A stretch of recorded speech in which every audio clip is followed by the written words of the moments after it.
ਪਿਆਰੇ ਵਿਦਿਆਰਥੀਓ, ਸਵਾਗਤ ਹੈ ਤੁਹਾਡਾ ਆਪਣੇ YouTube ਚੈਨਲ ਪ੍ਰਭ ਬੈਸਟ ਐਵਰੀਥਿੰਗ ਵਿੱਚ। ਸੋ ਵਿਦਿਆਰਥੀਓ, ਅੱਜ ਦੀ ਵੀਡੀਓ ਦਾ ਸਾਡਾ ਮੁੱਖ ਟੌਪਿਕ ਹੈ ਵਿਸ਼ਾ ਕੰਪਿਊਟਰ ਸਾਇੰਸ ਦਾ ਪਾਠ ਨੰਬਰ 2 ਜਮਾਤ 8ਵੀਂ। ਅਗਰ ਤੁਸੀਂ ਮੇਰੇ ਚੈਨਲ ਤੇ ਨਵੇਂ ਹੋ ਤਾਂ ਕਿਰਪਾ ਕਰਕੇ ਮੇਰੇ ਚੈਨਲ ਨੂੰ ਸਬਸਕ੍ਰਾਈਬ ਜ਼ਰੂਰ ਕਰ ਦਿਓ ਤਾਂ ਜੋ ਆਉਣ ਵਾਲੀਆਂ ਜਿੰਨੀਆਂ ਵੀ ਵੀਡੀਓਜ਼ ਨੇ ਉਹਨਾਂ ਦੇ ਲਿੰਕ ਤੁਹਾਡੇ ਤੱਕ ਆਸਾਨੀ ਨਾਲ ਪਹੁੰਚ ਸਕਣ ਅਤੇ ਤੁਸੀਂ ਆਪਣੀ ਆਨਲਾਈਨ ਸਟੱਡੀ ਨੂੰ ਜਾਰੀ ਰੱਖ ਸਕੋ। ਅਸੀਂ ਅੱਜ ਦੇ ਚੈਪਟਰ ਦੀ ਗੱਲ ਕਰਦੇ ਹਾਂ ਜਿਸ ਦਾ ਨਾਮ ਹੈ ਇੰਟਰਨੈਟ ਫੰਡਾਮੈਂਟਲਸ। ਇਸ ਤੋਂ ਭਾਵ ਕਿ ਇੰਟਰਨੈਟ ਦੀ ਬੇਸਿਕ ਜਾਣਕਾਰੀ ਕੀ ਹੈ, ਇੰਟਰਨੈਟ ਕਿਵੇਂ ਹੋਂਦ ਵਿੱਚ ਆਇਆ, ਇੰਟਰਨੈਟ ਹੁੰਦਾ ਕੀ ਹੈ, ਇੰਟਰਨੈਟ ਦੇ ਨਾਲ ਅਸੀਂ ਕਿਹੜੇ ਕੰਮ ਕਰ ਸਕਦੇ ਹਾਂ, ਇੰਟਰਨੈਟ ਦੁਆਰਾ ਪ੍ਰਦਾਨ ਕੀਤੀਆਂ ਜਾਣ ਵਾਲੀਆਂ ਕਿਹੜੀਆਂ ਸਹੂਲਤਾਂ ਨੇ, ਇੰਟਰਨੈਟ ਕਨੈਕਸ਼ਨਸ ਕੀ ਹੁੰਦੇ ਨੇ, ਮੋਡਮ ਕੀ ਹੁੰਦਾ। ਇਹਨਾਂ ਸਾਰੇ ਹੀ ਟੌਪਿਕ ਦੀ ਅਸੀਂ ਇਸ ਵੀਡੀਓ ਵਿੱਚ ਗੱਲ ਕਰਾਂਗੇ। ਸਾਡਾ ਮੁੱਖ ਟੌਪਿਕ ਹੈ ਇੰਟਰਨੈਟ ਕੀ ਹੈ। ਜਿਵੇਂ ਕਿ ਤੁਸੀਂ ਜਾਣਦੇ ਹੋ ਕਿ ਅੱਜ ਦੇ ਸਮੇਂ ਵਿੱਚ ਇੰਟਰਨੈਟ ਮਨੁੱਖ ਨੂੰ ਇੱਕ ਬਹੁਤ ਵੱਡੀ ਦੇਣ ਮਿਲੀ ਹੈ। ਇਹ ਇੱਕ ਬਹੁਤ ਹੀ ਉੱਤਮ ਤਕਨੀਕ ਹੈ ਜਿਸ ਨੇ ਸਾਰੀ ਹੀ ਦੁਨੀਆ ਨੂੰ ਸਾਡੀ ਮੁੱਠੀ ਵਿੱਚ ਸਮੇਟ ਕੇ ਰੱਖ ਦਿੱਤਾ ਹੈ। ਜਿਵੇਂ ਕਿ ਅਸੀਂ ਇਸ ਦੇ ਨਾਮ ਦੀ ਅਗਰ ਗੱਲ ਕਰਦੇ ਹਾਂ ਤੇ ਇੰਟਰਨੈਟ ਤੋਂ ਭਾਵ ਹੈ ਦੋ ਜਾਂ ਦੋ ਤੋਂ ਜ਼ਿਆਦਾ ਨੈਟਵਰਕ ਦਾ ਸਮੂਹ। ਅਸੀਂ ਇਸ ਨੂੰ ਇੰਟਰਨੈਸ਼ਨਲ ਨੈਟਵਰਕ ਆਫ ਨੈਟਵਰਕਸ ਵੀ ਬੋਲਦੇ ਹਾਂ ਜਾਂ ਅਸੀਂ ਇਸ ਨੂੰ ਇੰਟਰਨੈਸ਼ਨਲ ਨੈਟਵਰਕਸ ਆਫ ਕੰਪਿਊਟਰ ਵੀ ਬੋਲਦੇ ਹਾਂ। ਜਿਵੇਂ ਕਿ ਤੁਸੀਂ ਜਾਣਦੇ ਹੋ ਕਿ ਦੋ ਜਾਂ ਦੋ ਤੋਂ ਜ਼ਿਆਦਾ ਜਦੋਂ ਕੰਪਿਊਟਰ ਆਪਸ ਵਿੱਚ ਮਿਲਦੇ ਹਨ ਤਾਂ ਉਹ ਇੱਕ ਨੈਟਵਰਕ ਤਿਆਰ ਕਰਦੇ ਹਨ, ਜਾਂ ਕਹਿ ਲਈਏ ਕਿ ਦੋ ਜਾਂ ਦੋ ਤੋਂ ਜ਼ਿਆਦਾ ਕੰਪਿਊਟਰ ਦੇ ਸਮੂਹ ਨੂੰ, ਕੰਪਿਊਟਰ ਦੇ ਗਰੁੱਪ ਨੂੰ ਅਸੀਂ ਨੈਟਵਰਕ ਬੋਲਦੇ ਹਾਂ, ਅਤੇ ਦੋ ਜਾਂ ਦੋ ਤੋਂ ਜ਼ਿਆਦਾ ਨੈਟਵਰਕ ਦੇ ਸਮੂਹ ਨੂੰ ਅਸੀਂ ਇੰਟਰਨੈਟ ਬੋਲਦੇ ਹਾਂ। ਇੰਟਰਨੈਟ ਦੀ ਮਦਦ ਦੇ ਨਾਲ ਤੁਸੀਂ ਕਈ ਕੰਮ ਕਰ ਸਕਦੇ ਹੋ। ਜਿਵੇਂ ਅੱਜ ਕੱਲ੍ਹ ਦਾ ਅਗਰ ਅਸੀਂ ਮੁੱਖ ਕੰਮ ਕਹੀਏ ਤਾਂ ਜਿਵੇਂ ਤੁਸੀਂ ਆਨਲਾਈਨ ਆਪਣੀ ਸਟੱਡੀ ਨੂੰ ਕਰ ਰਹੇ ਹੋ ਘਰ ਬੈਠ ਕੇ, ਉਸੇ ਤਰ੍ਹਾਂ ਤੁਸੀਂ ਹੋਰ ਵੀ ਕਈ ਪ੍ਰਕਾਰ ਦੇ ਕੰਮ ਘਰ ਬੈਠ ਕੇ ਆਪਣੇ ਕੰਪਿਊਟਰ ਜਾਂ ਮੋਬਾਈਲ ਦੀ ਸਕਰੀਨ ਉੱਪਰ ਕਰ ਸਕਦੇ ਹੋ। ਦੁਨੀਆ ਦੇ ਵਿੱਚ ਜਿੰਨੀ ਵੀ ਜਾਣਕਾਰੀ ਵੱਖ-ਵੱਖ ਸਰਵਰ ਦੇ ਉੱਪਰ ਜਾਂ ਵੱਖ-ਵੱਖ ਕਿਸਮ ਦੇ ਕੰਪਿਊਟਰ ਦੇ ਉੱਪਰ ਪਈ ਹੈ, ਤੁਸੀਂ ਉਹ ਸਾਰੀ ਹੀ ਜਾਣਕਾਰੀ ਨੂੰ ਇੰਟਰਨੈਟ ਦੀ ਮਦਦ ਦੇ ਨਾਲ ਇੱਕ ਜਗ੍ਹਾ 'ਤੇ ਬੈਠ ਕੇ ਹੀ ਦੇਖ ਸਕਦੇ ਹੋ। ਉਹ ਜਾਣਕਾਰੀ ਕਿਸੇ ਵੀ ਰੂਪ ਵਿੱਚ ਹੋ ਸਕਦੀ ਹੈ, ਭਾਵੇਂ ਉਹ ਕੋਈ ਵੀਡੀਓ ਦੇ ਰੂਪ ਵਿੱਚ ਹੋਵੇ ਜਾਂ ਕੋਈ ਟੈਕਸਟ ਫਾਈਲ ਹੋਵੇ, ਆਡੀਓ ਫਾਈਲ ਹੋ ਸਕਦੀ ਹੈ, ਜਾਂ ਕਿਸੇ ਵੀ ਕਿਸਮ ਦਾ ਡਾਟਾ ਜੋ ਵੱਖ-ਵੱਖ ਸਰਵਰ ਜਾਂ ਕੰਪਿਊਟਰ ਦੇ ਉੱਪਰ ਸਟੋਰ ਹੈ। ਤੁਸੀਂ ਇੰਟਰਨੈਟ ਦੀ ਮਦਦ ਦੇ ਨਾਲ ਉਸ ਡਾਟੇ ਨੂੰ ਦੇਖ ਸਕਦੇ ਹੋ। ਇੰਟਰਨੈਟ ਦੇ ਅਗਰ ਇਤਿਹਾਸ ਦੀ ਗੱਲ ਕਰਦੇ ਹਾਂ ਤਾਂ 1969 ਵਿੱਚ ਜਦੋਂ ਮਨੁੱਖ ਨੇ ਚੰਨ 'ਤੇ ਕਦਮ ਰੱਖਿਆ ਤਾਂ ਯੂਨਾਈਟਿਡ ਸਟੇਟਸ ਸੁਰੱਖਿਆ ਵਿਭਾਗ, ਜਿਹਨੂੰ ਅਸੀਂ US ਡਿਫੈਂਸ ਡਿਪਾਰਟਮੈਂਟ ਬੋਲਦੇ ਹਾਂ, ਉਸਨੇ ਆਪਣੀ ਖੋਜ ਨੂੰ ਅੱਗੇ ਜਾਰੀ ਰੱਖਣ ਲਈ ਇੱਕ ARPANET ਨਾਂ ਦੀ ਇੱਕ ਏਜੰਸੀ ਤਿਆਰ ਕੀਤੀ ਜਿਸ ਦਾ ਪੂਰਾ ਨਾਮ ਹੈ advanced research project agency network. ਫਿਰ ਕਈ ਯੂਨੀਵਰਸਿਟੀਜ਼ ਨੇ ਇਸ ਨੈਟਵਰਕ ਨੂੰ ਆਪਣੇ ਨਾਲ ਜੋੜ ਲਿਆ ਅਤੇ ਇਸ ਤਰ੍ਹਾਂ ਕੰਪਿਊਟਰ ਨੈਟਵਰਕਿੰਗ ਦੀ ਸ਼ੁਰੂਆਤ ਹੋਈ। ਹੌਲੀ-ਹੌਲੀ ਇਹ ਏਜੰਸੀ, ਇਹ ਨੈਟਵਰਕਿੰਗ ਕਾਫੀ ਫੇਮਸ ਹੋ ਗਈ ਅਤੇ ਬਾਅਦ ਵਿੱਚ ਇਸ ਨੇ ਇੰਟਰਨੈਟ ਦਾ ਰੂਪ ਧਾਰਨ ਕਰ ਲਿਆ। ਇਹ ਇੱਕ ਅਜਿਹੀ ਤਕਨੀਕ ਹੈ ਜਿਸ ਨੇ ਸਾਡੇ ਜੀਵਨ ਨੂੰ ਬਦਲ ਕੇ ਰੱਖ ਦਿੱਤਾ ਹੈ। ਬਹੁਤ ਪਹਿਲਾਂ ਇੰਟਰਨੈਟ ਸਿਰਫ ਵਿਗਿਆਨੀਆਂ ਜਾਂ ਇੰਜੀਨੀਅਰਸ ਜਾਂ ਕੰਪਿਊਟਰ ਦੇ ਜਿੰਨੇ ਵੀ ਮਾਹਰ ਲੋਕ ਸਨ, ਸਿਰਫ ਉਹ ਲੋਕ ਹੀ ਆਪਣੀਆਂ ਖੋਜਾਂ ਕਰਨ ਲਈ ਇਸ ਦੀ ਵਰਤੋਂ ਕਰਦੇ ਸਨ। ਪਰ ਹੌਲੀ-ਹੌਲੀ ਕਈ ਪ੍ਰਕਾਰ ਦੀਆਂ ਪ੍ਰਾਈਵੇਟ ਕੰਪਨੀਜ਼ ਜਾਂ ਕਈ ਤਰ੍ਹਾਂ ਦੇ ਲੋਕਾਂ ਨੇ ਇਸ ਨੂੰ ਵਰਤਣਾ ਸ਼ੁਰੂ ਕਰ ਦਿੱਤਾ। ਇਸ ਦੀ ਵਰਤੋਂ ਸੰਦੇਸ਼ ਭੇਜਣ ਲਈ ਜਾਂ ਦੋ ਤੋਂ ਜ਼ਿਆਦਾ ਕੰਪਿਊਟਰ ਦੇ ਵਿਚਕਾਰ ਫਾਈਲਾਂ ਦੀ ਸ਼ੇਅਰਿੰਗ ਲਈ, ਫਾਈਲਾਂ ਦੀ ਸਾਂਝ ਲਈ ਕੀਤੀ ਜਾਂਦੀ ਹੈ। ਸਭ ਤੋਂ ਰੋਚਕ ਗੱਲ ਇਹ ਹੈ ਕਿ ਇੰਟਰਨੈਟ ਨੂੰ ਕੋਈ ਵੀ ਇਕੱਲੀ ਏਜੰਸੀ ਕੰਟਰੋਲ ਨਹੀਂ ਕਰਦੀ। ਇਹ ਵੱਖ-ਵੱਖ ਏਜੰਸੀਜ਼ ਦਾ ਆਪਸ ਵਿੱਚ ਇੱਕ ਸਮੂਹ ਹੈ ਅਤੇ ਵੱਖ-ਵੱਖ ਏਜੰਸੀਜ਼ ਦੇ ਜਿੰਨੇ ਵੀ ਸਰਵਰਸ ਨੇ, ਜਿੰਨੇ ਵੀ ਕੰਪਿਊਟਰਸ ਨੇ, ਜਦੋਂ ਉਹ ਆਪਸ ਵਿੱਚ ਜੁੜ ਗਏ ਤਾਂ ਇੰਟਰਨੈਟ ਸਾਡੇ ਸਾਹਮਣੇ ਆਇਆ। ਅਗਰ ਭਾਰਤ ਦੀ ਗੱਲ ਕਰਦੇ ਹਾਂ ਤਾਂ ਭਾਰਤ ਵਿੱਚ ਸਭ ਤੋਂ ਪਹਿਲਾਂ ਇੰਟਰਨੈਟ ਦੀ ਸ਼ੁਰੂਆਤ 15 ਅਗਸਤ 1995 ਵਿੱਚ ਹੋਈ, ਜਿਸ ਨੂੰ ਇੱਕ ਸਰਕਾਰੀ ਕੰਪਨੀ ਸੀ ਜਿਸ ਦਾ ਪੂਰਾ ਨਾਮ ਸੀ VSNL, ਉਸਨੇ ਇਸ ਨੂੰ ਸ਼ੁਰੂ ਕੀਤਾ ਸੀ। ਅਗਰ ਅੱਜ ਦੀ ਗੱਲ ਕਰਦੇ ਹਾਂ ਤਾਂ ਅੱਜ ਕਈ ਪ੍ਰਕਾਰ ਦੀਆਂ ਕੰਪਨੀਜ਼ ਨੇ ਜਿਹੜੀਆਂ ਸਾਨੂੰ ਇੰਟਰਨੈਟ ਦੀ ਸਰਵਿਸ ਮੁਹੱਈਆ ਕਰਵਾ ਰਹੀਆਂ ਨੇ। ਜਿਨ੍ਹਾਂ ਦੇ ਬਾਰੇ ਤੁਸੀਂ ਜਾਣਦੇ ਵੀ ਹੋ, ਜਿਵੇਂ ਏਅਰਟੈਲ, ਜੀਓ, ਵੋਡਾਫੋਨ, BSNL ਅਤੇ ਹੋਰ ਵੀ ਕਈ ਪ੍ਰਕਾਰ ਦੀਆਂ ਕੰਪਨੀਜ਼ ਨੇ ਜੋ ਸਾਨੂੰ ਇੰਟਰਨੈੱਟ ਦੀ ਸਰਵਿਸ ਮੁਹੱਈਆ ਕਰਵਾਉਂਦੀਆਂ ਹਨ। ਅਸੀਂ ਇੰਟਰਨੈੱਟ ਦੀ ਸਰਵਿਸ ਲੈਣ ਲਈ ਇਹਨਾਂ ਕੰਪਨੀਜ਼ ਨੂੰ ਕੁਝ ਫੀਸ ਪੇ ਕਰਦੇ ਹਾਂ ਅਤੇ ਇਹ ਕੰਪਨੀ ਸਾਨੂੰ ਉਸ ਫੀਸ ਦੇ ਬਦਲੇ ਇੰਟਰਨੈੱਟ ਦੀ ਸਰਵਿਸ ਦਿੰਦੀਆਂ ਹਨ। ਅੱਗੇ ਅਸੀਂ ਗੱਲ ਕਰਦੇ ਹਾਂ ਕਿ ਅਗਰ ਤੁਸੀਂ ਆਪਣੇ ਕੰਪਿਊਟਰ ਦੇ ਵਿੱਚ ਇੰਟਰਨੈੱਟ ਨੂੰ ਯੂਜ਼ ਕਰਨਾ ਚਾਹੁੰਦੇ ਹੋ ਤਾਂ ਤੁਹਾਡੇ ਕੰਪਿਊਟਰ ਦੀ ਕੁਝ ਰਿਕੁਆਇਰਮੈਂਟ ਹੋਏਗੀ। ਕੰਪਿਊਟਰ ਵਿੱਚ ਖਾਸ ਹਾਰਡਵੇਅਰ ਜਾਂ ਸੌਫਟਵੇਅਰ ਹੋਣਗੇ ਜਿਨ੍ਹਾਂ ਦੀ ਮਦਦ ਦੇ ਨਾਲ ਤੁਸੀਂ ਆਪਣੇ ਕੰਪਿਊਟਰ ਦੇ ਉੱਤੇ ਇੰਟਰਨੈੱਟ ਨੂੰ ਚਲਾ ਸਕਦੇ ਹੋ। ਅਗਰ ਹਾਰਡਵੇਅਰ ਜ਼ਰੂਰਤਾਂ ਦੀ ਅਸੀਂ ਗੱਲ ਕਰਦੇ ਹਾਂ ਤਾਂ ਤੁਹਾਡੇ ਕੋਲ ਇੱਕ ਪਰਸਨਲ ਕੰਪਿਊਟਰ ਹੋਣਾ ਚਾਹੀਦਾ ਹੈ ਜਿਸ ਦੀ ਸਪੀਡ ਜੋ ਹੈ 800 ਮੈਗਾਹਰਟਜ਼ ਜਾਂ ਇਸ ਤੋਂ ਜ਼ਿਆਦਾ ਹੋਵੇ। ਅਗਰ ਰੈਮ ਦੀ ਗੱਲ ਕਰਦੇ ਹਾਂ ਤਾਂ 128 MB ਰੈਮ ਤੁਹਾਡੇ ਸਿਸਟਮ ਵਿੱਚ ਅਵੇਲੇਬਲ ਹੋਣੀ ਚਾਹੀਦੀ ਹੈ। ਤੁਸੀਂ ਕਿਸੇ ਵੀ ਕੰਪਨੀ ਦਾ ਟੈਲੀਫੋਨ ਕਨੈਕਸ਼ਨ ਲੈ ਸਕਦੇ ਹੋ। ਤੁਹਾਡੇ ਕੋਲ ਇੱਕ ਮੋਡਮ ਹੋਣਾ ਚਾਹੀਦਾ ਹੈ ਅਤੇ ਤੁਹਾਡੇ ਕੰਪਿਊਟਰ ਦੇ ਵਿੱਚ ਇੱਕ ਨੈਟਵਰਕ ਇੰਟਰਫੇਸ ਕਾਰਡ ਹੋਣਾ ਚਾਹੀਦਾ ਹੈ। ਇਹ ਕੁਝ ਹਾਰਡਵੇਅਰ ਨੇ ਜੋ ਤੁਹਾਡੇ ਸਿਸਟਮ ਵਿੱਚ ਮੌਜੂਦ ਹੋਣਗੇ ਤਾਂ ਹੀ ਤੁਸੀਂ ਆਪਣੇ ਕੰਪਿਊਟਰ ਦੇ ਉੱਤੇ ਵਧੀਆ ਤਰੀਕੇ ਨਾਲ ਇੰਟਰਨੈੱਟ ਨੂੰ ਚਲਾ ਸਕਦੇ ਹੋ। ਸੌਫਟਵੇਅਰ ਦੀ ਗੱਲ ਕਰਦੇ ਹਾਂ ਤਾਂ ਕਿਸੇ ਵੀ ਕਿਸਮ ਦਾ ਆਪਰੇਟਿੰਗ ਸਿਸਟਮ ਤੁਸੀਂ ਯੂਜ਼ ਕਰ ਸਕਦੇ ਹੋ, like window XP, window 7, window 8, window 10 ਜਾਂ ਐਪਲ ਦੇ ਜੋ ਮੈਕਬੁੱਕ ਨੇ ਉਹਨਾਂ ਦਾ ਆਪਣਾ ਜੋ ਆਪਰੇਟਿੰਗ ਸਿਸਟਮ ਹੈ ਉਹਨਾਂ ਵਿੱਚ ਵੀ ਇੰਟਰਨੈੱਟ ਨੂੰ ਤੁਸੀਂ ਯੂਜ਼ ਕਰ ਸਕਦੇ ਹੋ। ਕਿਸੇ ਵੀ ਪ੍ਰਕਾਰ ਦੇ ਵੈਬ ਬਰਾਊਜ਼ਰ ਦੇ ਵਿੱਚ ਤੁਸੀਂ ਬਰਾਊਜ਼ਿੰਗ ਕਰ ਸਕਦੇ ਹੋ, ਲਾਈਕ ਇੰਟਰਨੈੱਟ ਐਕਸਪਲੋਰਰ ਜਾਂ ਮੋਜ਼ੀਲਾ ਫਾਇਰਫੌਕਸ ਜਾਂ ਹੋਰ ਵੀ ਕਈ ਪ੍ਰਕਾਰ ਦੇ ਜਿੰਨੇ ਵੈਬ ਬਰਾਊਜ਼ਰਸ ਨੇ ਤੁਸੀਂ ਉਹਨਾਂ ਨੂੰ ਯੂਜ਼ ਕਰ ਸਕਦੇ ਹੋ। ਇਹ ਕੁਝ ਸਨ ਹਾਰਡਵੇਅਰ ਅਤੇ ਸੌਫਟਵੇਅਰ ਜ਼ਰੂਰਤਾਂ ਜਿਨ੍ਹਾਂ ਦੀ ਵਰਤੋਂ ਕਰਕੇ ਤੁਸੀਂ ਇੰਟਰਨੈੱਟ ਨੂੰ ਚਲਾ ਸਕਦੇ ਹੋ। ਅੱਗੇ ਅਸੀਂ ਗੱਲ ਕਰਦੇ ਹਾਂ ਕਿ ਇੰਟਰਨੈੱਟ ਸਾਨੂੰ ਕਿਹੜੀਆਂ-ਕਿਹੜੀਆਂ ਸਹੂਲਤਾਂ ਪ੍ਰਦਾਨ ਕਰਦਾ ਹੈ ਜਾਂ ਇੰਟਰਨੈੱਟ ਦੀ ਵਰਤੋਂ ਕਰਕੇ ਅਸੀਂ ਕਿਹੜੇ-ਕਿਹੜੇ ਕੰਮ ਕਰ ਸਕਦੇ ਹਾਂ। ਸਭ ਤੋਂ ਮੁੱਖ ਕੰਮ ਹੈ ਕਿ ਅਸੀਂ ਦੁਨੀਆ ਦੀ ਜਾਣਕਾਰੀ ਨੂੰ ਹਾਸਲ ਕਰ ਸਕਦੇ ਹਾਂ ਜੋ ਵੱਖ-ਵੱਖ ਕੰਪਿਊਟਰ ਜਾਂ ਵੱਖ-ਵੱਖ ਸਰਵਰ ਦੇ ਉੱਪਰ ਸਟੋਰ ਹੈ।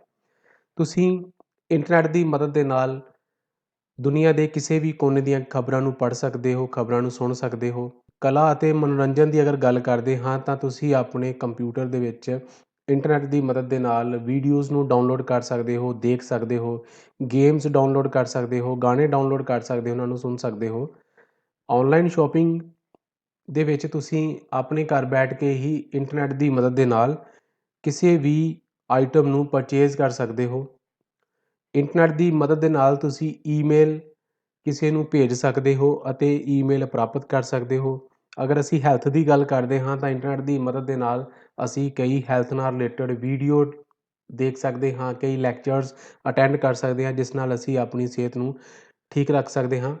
ਇੰਟਰਨੈੱਟ ਦੀ ਮਦਦ ਦੇ ਨਾਲ ਔਨਲਾਈਨ ਕਈ ਡਾਕਟਰਸ ਅਵੇਲੇਬਲ ਹੁੰਦੇ ਨੇ ਜਿਨ੍ਹਾਂ ਦੇ ਨਾਲ ਤੁਸੀਂ ਲਾਈਵ ਚੈਟ ਕਰਕੇ ਜਾਂ ਲਾਈਵ ਵੀਡੀਓ ਕਾਲ ਕਰਕੇ ਤੁਸੀਂ ਆਪਣੀ ਹੈਲਥ ਨਾਲ ਸੰਬੰਧਿਤ ਕੁਐਸਚਨ ਪੁੱਛ ਸਕਦੇ ਹੋ। ਸੈਰ ਸਪਾਟੇ ਦੀ ਅਗਰ ਗੱਲ ਕਰੀਏ ਤਾਂ ਇੰਟਰਨੈੱਟ ਦੀ ਮਦਦ ਦੇ ਨਾਲ ਤੁਸੀਂ ਦੁਨੀਆ ਦੇ ਕਿਸੇ ਵੀ ਕੋਨੇ ਬਾਰੇ ਜਾਣਕਾਰੀ ਲੈ ਸਕਦੇ ਹੋ। ਤੁਸੀਂ ਟਿਕਟਾਂ ਬੁੱਕ ਕਰਵਾ ਸਕਦੇ ਹੋ, ਤੁਸੀਂ ਹੋਟਲ ਬੁੱਕ ਕਰਵਾ ਸਕਦੇ ਹੋ, ਤੁਸੀਂ ਆਪਣੇ ਮਿੱਤਰਾਂ ਦੋਸਤਾਂ ਦੇ ਨਾਲ ਚੈਟਿੰਗ ਕਰ ਸਕਦੇ ਹੋ। ਔਨਲਾਈਨ ਬੈਂਕਿੰਗ ਅੱਜ ਕੱਲ੍ਹ ਕਾਫੀ ਫੇਮਸ ਹੋ ਰਹੀ ਹੈ ਜਿਸ ਦੀ ਮਦਦ ਦੇ ਨਾਲ ਤੁਸੀਂ ਬੈਂਕ ਦੇ ਵਿੱਚ ਜਾਣ ਤੋਂ ਬਗੈਰ ਹੀ ਆਪਣੇ ਘਰ ਬੈਠ ਕੇ ਆਪਣੇ ਕੰਪਿਊਟਰ ਜਾਂ ਮੋਬਾਈਲ ਦੇ ਉੱਤੇ ਤੁਸੀਂ ਔਨਲਾਈਨ ਬੈਂਕਿੰਗ ਦੀ ਸੇਵਾ ਲੈ ਸਕਦੇ ਹੋ, ਵੀਡੀਓ ਕਾਲ ਕਰ ਸਕਦੇ ਹੋ। ਹੋਰ ਵੀ ਕਈ ਪ੍ਰਕਾਰ ਦੀਆਂ ਇੰਟਰਨੈੱਟ ਸਾਨੂੰ ਸੇਵਾ ਮੁਹੱਈਆ ਕਰਵਾਉਂਦਾ ਹੈ। ਅੱਗੇ ਗੱਲ ਕਰਦੇ ਹਾਂ ਕਿ ਇੰਟਰਨੈੱਟ ਕੁਨੈਕਸ਼ਨ ਦੀਆਂ ਕਿਸਮਾਂ। ਇੰਟਰਨੈੱਟ ਕੁਨੈਕਸ਼ਨ ਦੀਆਂ ਕਈ ਕਿਸਮਾਂ ਹੁੰਦੀਆਂ ਨੇ ਜਿਵੇਂ dial up connection, broadband connection, wireless connection ਜਾਂ DSL ਲਿੰਕ ਜਾਂ DSL ਲਾਈਨ, ISDN ਕੁਨੈਕਸ਼ਨ। ਇਹ ਸਾਰੇ ਹੀ ਟਾਈਪਸ ਨੇ ਜਿਨ੍ਹਾਂ ਦੀ ਵਰਤੋਂ ਕਰਕੇ ਤੁਸੀਂ ਕਿਸੇ ਵੀ ਇੱਕ ਕਿਸਮ ਦੀ ਟਾਈਪ ਨੂੰ ਚੂਜ਼ ਕਰ ਸਕਦੇ ਹੋ ਆਪਣੇ ਕੰਪਿਊਟਰ ਜਾਂ ਮੋਬਾਈਲ ਦੇ ਉੱਤੇ ਇੰਟਰਨੈੱਟ ਚਲਾਉਣ ਲਈ। ਡਾਇਲ ਅਪ ਕੁਨੈਕਸ਼ਨ ਦੇ ਜ਼ਰੀਏ ਇੱਕ ਕੰਪਿਊਟਰ ਦੂਜੇ ਕੰਪਿਊਟਰ ਦੇ ਨਾਲ ਸੰਚਾਰ ਕਰ ਸਕਦਾ ਹੈ। ਇਹ ਕੁਨੈਕਸ਼ਨ ਟੈਲੀਫੋਨ ਲਾਈਨਾਂ ਜਾਂ ਸੈਲੂਲਰ ਡਿਵਾਈਸਿਸ ਦੇ ਦੁਆਰਾ ਸਥਾਪਿਤ ਕੀਤੇ ਜਾਂਦੇ ਹਨ। ਇਹ ਕੁਨੈਕਸ਼ਨ ਉਹਨਾਂ ਯੂਜ਼ਰਾਂ ਦੁਆਰਾ ਵਰਤੇ ਜਾਂਦੇ ਹਨ ਜੋ ਕਦੇ-ਕਦੇ ਇੰਟਰਨੈੱਟ ਦੀ ਵਰਤੋਂ ਕਰਦੇ ਹਨ। ਜੋ ਬਰੋਡਬੈਂਡ ਕੁਨੈਕਸ਼ਨ ਹੁੰਦੇ ਹਨ, ਬਰੋਡਬੈਂਡ ਕੁਨੈਕਸ਼ਨ ਕੰਪਿਊਟਰਸ ਨੂੰ ਟੈਲੀਫੋਨ ਜਾਂ ਟਰਾਂਸਮਿਸ਼ਨ ਲਾਈਨ ਦੇ ਨਾਲ ਜੋੜਦਾ ਹੈ। ਇਹ ਹਮੇਸ਼ਾ ਤੇਜ਼ ਰਫ਼ਤਾਰ ਲਈ ਵਰਤਿਆ ਜਾਂਦਾ ਹੈ। ਜ਼ਿਆਦਾਤਰ ਬਿਜ਼ਨਸ ਸੈਂਟਰ ਜਾਂ ਯੂਨੀਵਰਸਿਟੀਜ਼ ਜਾਂ ਇੰਸਟੀਚਿਊਟਸ ਆਪਣਾ ਜੋ ਸਥਾਈ ਇੰਟਰਨੈੱਟ ਕੁਨੈਕਸ਼ਨ ਹੁੰਦਾ ਹੈ ਉਹ ਬਰੋਡਬੈਂਡ ਕੁਨੈਕਸ਼ਨ ਹੀ ਲਗਵਾਉਂਦੇ ਹਨ। ਛੋਟੇ ਵਪਾਰੀਆਂ ਜਾਂ ਪਰਸਨਲ ਯੂਜ਼ਰ ਕੋਲ ਆਪਣਾ ਇੱਕ ਪਰਸਨਲ DSL ਕਨੈਕਸ਼ਨ ਹੁੰਦਾ ਹੈ ਜੋ ਕਿ ਉਹਨਾਂ ਨੂੰ ਇੱਕ ਇੰਟਰਨੈਟ ਦਾ ਸਥਾਈ ਕਨੈਕਸ਼ਨ ਪ੍ਰਦਾਨ ਕਰਦਾ ਹੈ। ਇਹ ਸੁਵਿਧਾ ਡਾਇਲ-ਅਪ ਕਨੈਕਸ਼ਨ ਦੇ ਨਾਲੋਂ ਮਹਿੰਗੀ ਹੁੰਦੀ ਹੈ। ਸੋ ਇਹ ਸੀ ਇੰਟਰਨੈਟ ਕਨੈਕਸ਼ਨ ਦੀਆਂ ਕਿਸਮਾਂ। ਅਗਲਾ ਸਾਡਾ ਟੌਪਿਕ ਹੈ ਕਿ ਮੋਡਮ ਕੀ ਹੁੰਦਾ ਹੈ ਅਤੇ ਉਸ ਦੀਆਂ ਕਿਸਮਾਂ ਕਿਹੜੀਆਂ ਨੇ। ਮੋਡਮ ਦਾ ਪੂਰਾ ਨਾਮ ਹੁੰਦਾ ਹੈ ਮਾਡੂਲੇਟਰ, ਡੀਮੋਡੂਲੇਟਰ। ਮੋਡਮ ਇੱਕ ਅਜਿਹਾ ਯੰਤਰ ਹੈ ਜਿਸ ਦੁਆਰਾ ਕੰਪਿਊਟਰ ਟੈਲੀਫੋਨ ਜਾਂ ਕੇਬਲ ਦੀਆਂ ਲਾਈਨਾਂ ਦੁਆਰਾ ਡਾਟੇ ਦਾ ਸੰਚਾਰ ਕਰਦਾ ਹੈ। ਕੰਪਿਊਟਰ ਵਿੱਚ ਸੂਚਨਾ ਡਿਜੀਟਲ ਰੂਪ ਵਿੱਚ ਸਟੋਰ ਹੁੰਦੀ ਹੈ, ਜਦੋਂ ਕਿ ਟੈਲੀਫੋਨ ਲਾਈਨਾਂ ਦੁਆਰਾ ਡਾਟਾ ਐਨਾਲੌਗ ਸਿਗਨਲ ਦੇ ਰੂਪ ਵਿੱਚ ਭੇਜਿਆ ਅਤੇ ਪ੍ਰਾਪਤ ਕੀਤਾ ਜਾਂਦਾ ਹੈ। ਅਤੇ ਮੋਡਮ ਦਾ ਜੋ ਮੁੱਖ ਕੰਮ ਹੈ ਉਹ ਹੈ ਕਿ ਇਹ ਐਨਾਲੌਗ ਸਿਗਨਲ ਨੂੰ ਡਿਜੀਟਲ ਸਿਗਨਲ ਵਿੱਚ ਕਨਵਰਟ ਕਰਦਾ ਹੈ ਅਤੇ ਬਾਅਦ ਵਿੱਚ ਡਿਜੀਟਲ ਸਿਗਨਲ ਨੂੰ ਐਨਾਲੌਗ ਸਿਗਨਲ ਵਿੱਚ ਕਨਵਰਟ ਕਰਦਾ ਹੈ। ਇਸੇ ਕਰਕੇ ਹੀ ਇਸ ਦਾ ਨਾਮ ਰੱਖਿਆ ਗਿਆ ਮਾਡੂਲੇਟਰ, ਡੀਮੋਡੂਲੇਟਰ। ਮੋਡਮ ਦੀਆਂ ਦੋ ਕਿਸਮਾਂ ਹੁੰਦੀਆਂ ਨੇ, ਇੱਕ ਇੰਟਰਨਲ ਮੋਡਮ ਅਤੇ ਦੂਸਰਾ ਐਕਸਟਰਨਲ ਮੋਡਮ। ਜਿਵੇਂ ਤੁਸੀਂ ਆਪਣੀ ਸਕਰੀਨ ਉੱਤੇ ਦੇਖ ਰਹੇ ਹੋ, ਤੁਸੀਂ ਅਗਰ ਰਾਈਟ ਸਾਈਡ ਦੇ ਉੱਪਰ ਦੇਖ ਰਹੇ ਹੋ ਤਾਂ ਤੁਹਾਨੂੰ ਇੱਕ ਸਰਕਟ ਬੋਰਡ ਦਿਖਾਈ ਦੇਵੇਗਾ। ਇਹ ਸਰਕਟ ਬੋਰਡ ਤੁਹਾਡੇ CPU ਦੇ ਅੰਦਰ ਲੱਗਾ ਹੁੰਦਾ ਹੈ। ਇਸ ਸਰਕਟ ਬੋਰਡ ਨੂੰ ਅਸੀਂ ਅੰਦਰੂਨੀ ਮੋਡਮ ਬੋਲਦੇ ਹਾਂ। ਜੋ ਸਾਡੀ ਟੈਲੀਫੋਨ ਲਾਈਨ ਹੁੰਦੀ ਹੈ ਜਾਂ ਸਾਡੇ ਇੰਟਰਨੈਟ ਕਨੈਕਸ਼ਨ ਦੀ ਜੋ ਵੀ ਲਾਈਨ ਹੁੰਦੀ ਹੈ ਉਹ ਇਸ ਸਰਕਟ ਬੋਰਡ ਦੇ ਵਿੱਚ ਲੱਗ ਜਾਂਦੀ ਹੈ ਅਤੇ ਅਸੀਂ ਆਪਣੇ ਕੰਪਿਊਟਰ ਦੇ ਵਿੱਚ ਇਸ ਨੂੰ ਯੂਜ਼ ਕਰ ਸਕਦੇ ਹਾਂ। ਅਗਰ ਲੈਫਟ ਸਾਈਡ ਦੇ ਵਿੱਚ ਤੁਸੀਂ ਦੇਖੋਗੇ ਤਾਂ ਲੈਫਟ ਸਾਈਡ ਦੇ ਉੱਪਰ ਤੁਹਾਨੂੰ ਇੱਕ ਬਾਕਸ ਦਿਖਾਈ ਦੇ ਰਿਹਾ ਹੈ, ਇਸ ਨੂੰ ਅਸੀਂ ਐਕਸਟਰਨਲ ਮੋਡਮ ਬੋਲਦੇ ਹਾਂ। ਇਹ CPU ਦੇ ਬਾਹਰ ਹੀ ਲੱਗਾ ਹੁੰਦਾ ਹੈ, ਯਾਨੀ ਕਿ ਅਸੀਂ ਜੋ ਟੈਲੀਫੋਨ ਲਾਈਨ ਹੈ ਉਸ ਨੂੰ ਇਸ ਮੋਡਮ ਦੇ ਵਿੱਚ ਲਗਾਉਂਦੇ ਹਾਂ ਅਤੇ ਇਸ ਤੋਂ ਇੱਕ ਹੋਰ ਲਾਈਨ, ਇੱਕ ਤਾਰ ਜਾਂਦੀ ਹੈ ਜੋ ਸਾਡੇ CPU ਦੇ ਵਿੱਚ LAN ਕਾਰਡ ਦੇ ਵਿੱਚ ਲੱਗੇਗੀ। ਇਸ ਨੂੰ ਅਸੀਂ ਬਾਹਰੀ ਮੋਡਮ ਬੋਲਦੇ ਹਾਂ ਅਤੇ ਇਸ ਨੂੰ ਵੱਖਰੀ ਸਪਲਾਈ ਦੇਣ ਦੀ ਲੋੜ ਪੈਂਦੀ ਹੈ, ਜਦਕਿ ਇੰਟਰਨਲ ਮੋਡਮ ਨੂੰ ਕੋਈ ਵੀ ਐਕਸਟਰਨਲ ਵੱਖਰੀ ਸਪਲਾਈ ਦੇਣ ਦੀ ਲੋੜ ਨਹੀਂ ਪੈਂਦੀ। ਦੋਨਾਂ ਹੀ ਮੋਡਮ ਦਾ ਮੇਨ ਕੰਮ ਹੈ ਕਿ ਦੋਨਾਂ ਹੀ ਮੋਡਮ ਦੀ ਵਰਤੋਂ ਐਨਾਲੌਗ ਸਿਗਨਲ ਨੂੰ ਡਿਜੀਟਲ ਸਿਗਨਲ ਵਿੱਚ ਕਨਵਰਟ ਕਰਨ ਲਈ ਕੀਤੀ ਜਾਂਦੀ ਹੈ ਅਤੇ ਡਿਜੀਟਲ ਸਿਗਨਲ ਨੂੰ ਐਨਾਲੌਗ ਸਿਗਨਲ ਵਿੱਚ ਕਨਵਰਟ ਕਰਨ ਲਈ ਕੀਤੀ ਜਾਂਦੀ ਹੈ। ਅੱਗੇ ਗੱਲ ਕਰਦੇ ਹਾਂ ਕਿ ਇੰਟਰਨੈਟ ਸਰਵਿਸ ਪ੍ਰੋਵਾਈਡਰ ਕੀ ਹੁੰਦਾ ਹੈ। ਸੋ ਪਿਆਰੇ ਵਿਦਿਆਰਥੀਓ, ਜਿਵੇਂ ਤੁਸੀਂ ਏਅਰਟੈਲ, ਵੋਡਾਫੋਨ, ਜੀਓ, BSNL ਜਾਂ ਹੋਰ ਵੀ ਕਈ ਟੈਲੀਫੋਨ ਕੰਪਨੀਜ਼ ਦੇ ਨਾਮ ਸੁਣੇ ਹੋਣਗੇ, ਇਹ ਉਹ ਕੰਪਨੀਜ਼ ਨੇ ਜੋ ਸਾਨੂੰ ਇੰਟਰਨੈਟ ਦੀ ਸਰਵਿਸ ਮੁਹੱਈਆ ਕਰਵਾਉਂਦੀਆਂ ਹਨ। ਇਹਨਾਂ ਕੰਪਨੀਜ਼ ਨੂੰ ਅਸੀਂ ISP ਬੋਲਦੇ ਹਾਂ, ਯਾਨੀ ਕਿ ਇੰਟਰਨੈਟ ਸਰਵਿਸ ਪ੍ਰੋਵਾਈਡਰ। ਇਸ ਤੋਂ ਭਾਵ ਕਿ ਉਹ ਵਾਲੀਆਂ ਕੰਪਨੀਆਂ ਜੋ ਕਿਸੇ ਵੀ ਯੂਜ਼ਰ ਨੂੰ ਇੰਟਰਨੈਟ ਦੀ ਸਰਵਿਸ ਪ੍ਰੋਵਾਈਡ ਕਰਵਾਉਂਦੀਆਂ ਹਨ, ਉਹਨਾਂ ਕੰਪਨੀਜ਼ ਨੂੰ ਅਸੀਂ ਇੰਟਰਨੈਟ ਸਰਵਿਸ ਪ੍ਰੋਵਾਈਡਰ ਬੋਲਦੇ ਹਾਂ। ਇੰਟਰਨੈਟ ਸਰਵਿਸ ਪ੍ਰੋਵਾਈਡਰ ਸਾਡੇ ਕੋਲੋਂ ਕੁਝ ਫੀਸ ਲੈਂਦੀਆਂ ਹਨ ਅਤੇ ਉਸ ਫੀਸ ਦੇ ਬਦਲੇ ਸਾਨੂੰ ਉਹ ਇੰਟਰਨੈਟ ਦੀ ਸਰਵਿਸ ਦਿੰਦੀਆਂ ਹਨ। ਜਿਵੇਂ ਤੁਸੀਂ ਆਪਣੇ ਮੋਬਾਈਲ ਵਿੱਚ ਕਈ ਪ੍ਰਕਾਰ ਦੇ ਇੰਟਰਨੈਟ ਦੇ ਰੀਚਾਰਜ ਕਰਵਾਉਂਦੇ ਹੋ, ਜਿਨ੍ਹਾਂ ਵਿੱਚ ਤੁਹਾਨੂੰ ਵੱਖ-ਵੱਖ ਕਿਸਮ ਦੇ ਪਲਾਨ ਮਿਲਦੇ ਹਨ ਕਿ ਤੁਸੀਂ ਰੋਜ਼ ਦਾ 1.5 GB ਡਾਟਾ ਯੂਜ਼ ਕਰ ਸਕੋ ਜਾਂ ਰੋਜ਼ ਦਾ 2 GB ਡਾਟਾ ਯੂਜ਼ ਕਰ ਸਕੋ। ਤੁਸੀਂ 28 ਦਿਨ ਵਾਸਤੇ ਰੀਚਾਰਜ ਕਰਾ ਰਹੇ ਹੋ ਜਾਂ ਤੁਸੀਂ 56 ਡੇਜ਼ ਵਾਸਤੇ ਰੀਚਾਰਜ ਕਰਾ ਰਹੇ ਹੋ। ਤੁਸੀਂ ਆਪਣੀ ਰਿਕੁਆਇਰਮੈਂਟ ਦੇ ਅਕੋਰਡਿੰਗ ਇਹਨਾਂ ਸਰਵਿਸ ਪ੍ਰੋਵਾਈਡਰ ਨੂੰ ਪੇ ਕਰਦੇ ਹੋ ਅਤੇ ਉਹ ਤੁਹਾਨੂੰ ਉਸੇ ਪੇਮੈਂਟ ਦੇ ਬਦਲੇ, ਉਸੇ ਫੀਸ ਦੇ ਬਦਲੇ ਇੰਟਰਨੈਟ ਦੀ ਸਰਵਿਸ ਦਿੰਦੀਆਂ ਹਨ। ਥੋੜ੍ਹੇ ਸ਼ਬਦਾਂ ਵਿੱਚ ਗੱਲ ਕਰੀਏ ਤਾਂ ਇੰਟਰਨੈਟ ਸਰਵਿਸ ਪ੍ਰੋਵਾਈਡਰ ਉਹ ਸਾਰੀਆਂ ਕੰਪਨੀਆਂ ਨੇ ਜੋ ਸਾਨੂੰ ਇੰਟਰਨੈਟ ਦੀ ਸਰਵਿਸ ਪ੍ਰਦਾਨ ਕਰਦੀਆਂ ਹਨ। ਅੱਗੇ ਗੱਲ ਕਰਦੇ ਹਾਂ ਕਿ ਇੰਟਰਨੈਟ ਦੁਆਰਾ ਪ੍ਰਦਾਨ ਕੀਤੀਆਂ ਜਾਣ ਵਾਲੀਆਂ ਕਿਹੜੀਆਂ-ਕਿਹੜੀਆਂ ਸੇਵਾਵਾਂ ਨੇ। ਇੰਟਰਨੈਟ ਦੁਆਰਾ ਅੱਜ ਕੱਲ੍ਹ ਕਈ ਪ੍ਰਕਾਰ ਦੀਆਂ ਸੇਵਾਵਾਂ ਪ੍ਰਦਾਨ ਕੀਤੀਆਂ ਜਾਂਦੀਆਂ ਹਨ। ਸਭ ਤੋਂ ਮੁੱਖ ਹੈ ਈਮੇਲ। ਜਿਵੇਂ ਕਿ ਤੁਸੀਂ ਜਾਣਦੇ ਹੋ ਕਿ ਈਮੇਲ ਤੋਂ ਭਾਵ ਇਲੈਕਟ੍ਰੋਨਿਕ ਮੇਲ।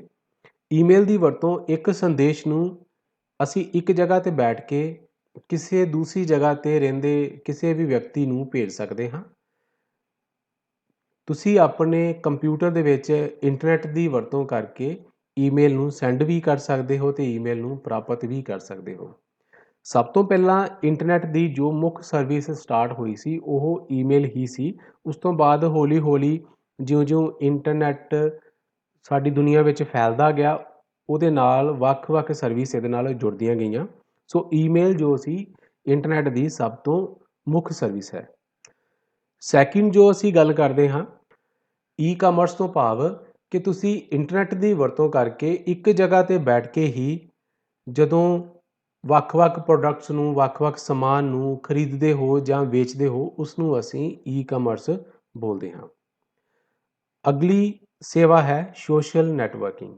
ਅੱਜ ਕੱਲ੍ਹ ਸੋਸ਼ਲ ਨੈਟਵਰਕਿੰਗ ਦੀ ਅਸੀਂ ਕਾफ़ੀ ਵਰਤੋਂ ਕਰ ਰਹੇ ਹਾਂ, ਜਿਵੇਂ ਤੁਸੀਂ ਫੇਸਬੁੱਕ, ਟਵਿੱਟਰ, ਵਟਸਐਪ, ਇਹਨਾਂ ਕੁਛ ਐਪਲੀਕੇਸ਼ਨ ਦਾ ਜਾਂ ਵੈਬਸਾਈਟਸ ਦਾ ਨਾਮ ਸੁਣਿਆ ਹੋਵੇਗਾ। ਇਹਨਾਂ ਦੀ ਵਰਤੋਂ ਕਰਕੇ ਤੁਸੀਂ ਵੱਖ-ਵੱਖ ਜਗ੍ਹਾ 'ਤੇ ਰਹਿੰਦੇ ਲੋਕਾਂ ਦੇ ਨਾਲ ਗੱਲਬਾਤ ਕਰ ਸਕਦੇ ਹੋ, ਉਹਨਾਂ ਦੇ ਬਾਰੇ ਜਾਣ ਸਕਦੇ ਹੋ, ਉਹ ਕੀ ਕਰ ਰਹੇ ਹਨ, ਤੁਹਾਨੂੰ ਉਹਦੇ ਬਾਰੇ ਡੇਲੀ ਅਪਡੇਟਸ ਮਿਲਦੀਆਂ ਰਹਿੰਦੀਆਂ ਹਨ। ਜਦੋਂ ਅਸੀਂ ਵੱਖ-ਵੱਖ ਸਾਈਟਸ ਦੀ ਵਰਤੋਂ ਕਰਕੇ ਆਪਣੇ ਦੋਸਤਾਂ ਦੇ ਨਾਲ ਲਿੰਕ ਵਿੱਚ ਰਹਿੰਦੇ ਹਾਂ, ਤਾਂ ਉਹਨਾਂ ਸਾਰੀਆਂ ਸਾਈਟਸ ਨੂੰ ਅਸੀਂ ਸੋਸ਼ਲ ਨੈਟਵਰਕਿੰਗ ਸਾਈਟਸ ਬੋਲਦੇ ਹਾਂ। ਨੈਕਸਟ ਜੋ ਸੇਵਾ ਹੈ ਉਸਨੂੰ ਅਸੀਂ ਬੋਲਦੇ ਹਾਂ ਵੀਡੀਓ ਕਾਨਫਰੰਸਿੰਗ। ਜਿਵੇਂ ਅੱਜ ਕੱਲ੍ਹ ਤੁਸੀਂ ਆਨਲਾਈਨ ਕਲਾਸਿਸ ਲਗਾ ਰਹੇ ਹੋ ਘਰ ਬੈਠ ਕੇ ਆਪਣੇ ਮੋਬਾਈਲ ਜਾਂ ਕੰਪਿਊਟਰ ਦੇ ਉੱਤੇ, ਇਹਨਾਂ ਨੂੰ ਅਸੀਂ ਵੀਡੀਓ ਕਾਨਫਰੰਸਿੰਗ ਬੋਲਦੇ ਹਾਂ। ਵੀਡੀਓ ਕਾਨਫਰੰਸਿੰਗ ਤੋਂ ਭਾਵ ਹੈ ਕਿ ਵੱਖ-ਵੱਖ ਲੋਕ ਵੱਖ-ਵੱਖ ਜਗ੍ਹਾ 'ਤੇ ਬੈਠ ਕੇ ਆਪਸ ਵਿੱਚ ਵੀਡੀਓ ਚੈਟ ਕਰ ਰਹੇ ਹੁੰਦੇ ਹਨ, ਵੀਡੀਓ ਗੱਲਬਾਤ ਕਰ ਰਹੇ ਹੁੰਦੇ ਹਨ, ਜਿਸ ਵਿੱਚ ਸਾਨੂੰ ਇੱਕੋ ਹੀ ਸਕਰੀਨ ਦੇ ਉੱਪਰ ਉਹਨਾਂ ਸਾਰੇ ਲੋਕਾਂ ਦੀ ਵੀਡੀਓ ਦਿਖਾਈ ਦਿੰਦੀ ਹੈ ਅਤੇ ਅਸੀਂ ਕਿਸੇ ਵੀ ਟੌਪਿਕ ਦੇ ਬਾਰੇ ਉੱਥੇ ਗੱਲ ਕਰ ਸਕਦੇ ਹਾਂ। ਸੋ ਇਸ ਨੂੰ ਅਸੀਂ ਵੀਡੀਓ ਕਾਨਫਰੰਸਿੰਗ ਬੋਲਦੇ ਹਾਂ। ਨੈਕਸਟ ਟੌਪਿਕ ਹੈ ਵੈਬ ਬਰਾਊਜ਼ਿੰਗ ਕੀ ਹੁੰਦੀ ਹੈ। ਵੈਬ ਤੋਂ ਭਾਵ ਇੰਟਰਨੈਟ, ਬਰਾਊਜ਼ਿੰਗ ਤੋਂ ਭਾਵ ਜਾਣਕਾਰੀ ਨੂੰ ਲੱਭਣਾ। ਇਸੇ ਤਰ੍ਹਾਂ ਵੈਬ ਬਰਾਊਜ਼ਿੰਗ ਦਾ ਭਾਵ ਕੀ ਹੋ ਗਿਆ ਕਿ ਜਦੋਂ ਤੁਸੀਂ ਇੰਟਰਨੈਟ ਦੀ ਮਦਦ ਦੇ ਨਾਲ ਆਪਣੇ ਮੋਬਾਈਲ ਜਾਂ ਕੰਪਿਊਟਰ ਦੇ ਵਿੱਚ ਵੱਖ-ਵੱਖ ਸਾਈਟਸ ਦੇ ਵਿੱਚ ਜਾ ਕੇ ਇਨਫੋਰਮੇਸ਼ਨ ਨੂੰ ਰੀਡ ਕਰਦੇ ਹੋ, ਡਾਊਨਲੋਡ ਕਰਦੇ ਹੋ, ਵੇਖਦੇ ਹੋ ਜਾਂ ਅਪਲੋਡ ਕਰਦੇ ਹੋ, ਇਹ ਸਾਰੇ ਕੰਮ ਨੂੰ ਅਸੀਂ ਵੈਬ ਬਰਾਊਜ਼ਿੰਗ ਬੋਲਦੇ ਹਾਂ। ਸੋ ਵਿਦਿਆਰਥੀਓ, ਇਹ ਸੀ ਤੁਹਾਡੇ ਚੈਪਟਰ ਨੰਬਰ 2 ਦੇ ਮੁੱਖ ਟੌਪਿਕ ਜਿਨ੍ਹਾਂ ਦੀ ਅਸੀਂ ਹੁਣੇ ਗੱਲ ਕੀਤੀ। ਤੋ ਇਸ ਚੈਪਟਰ ਦੇ ਵਿੱਚ ਕੁਝ ਯਾਦ ਰੱਖਣਯੋਗ ਗੱਲਾਂ ਨੇ, ਜਿਵੇਂ ਨੰਬਰ 1 ਕਿ ਇੰਟਰਨੈਟ ਨੈਟਵਰਕਸ ਦਾ ਇੱਕ ਵਿਸ਼ਾਲ ਨੈਟਵਰਕ ਹੈ ਜੋ ਸੰਸਾਰ ਵਿੱਚ ਫੈਲੇ ਲੱਖਾਂ ਕੰਪਿਊਟਰ ਤੋਂ ਬਣਿਆ, ਯਾਨੀ ਕਿ ਲੱਖਾਂ ਕੰਪਿਊਟਰ ਦੇ ਮੇਲ ਤੋਂ ਬਣਿਆ।